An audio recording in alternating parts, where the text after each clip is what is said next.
Welcome to Solvetic, your channel to always learn technology easily. Below in the description, you will find useful links we used in this video.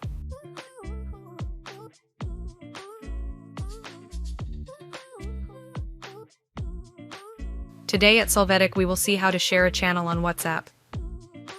We will start by entering WhatsApp, then we will click on the updates.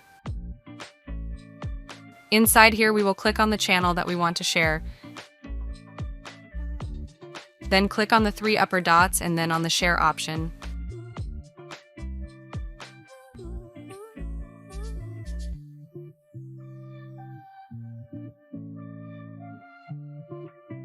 Next, it will offer you several possibilities to share the channel link. In this case, we will choose WhatsApp and send it in a chat.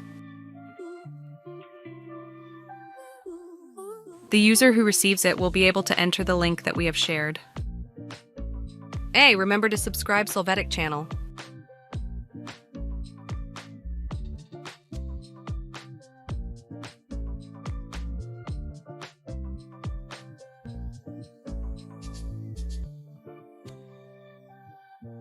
We hope it has been helpful for you.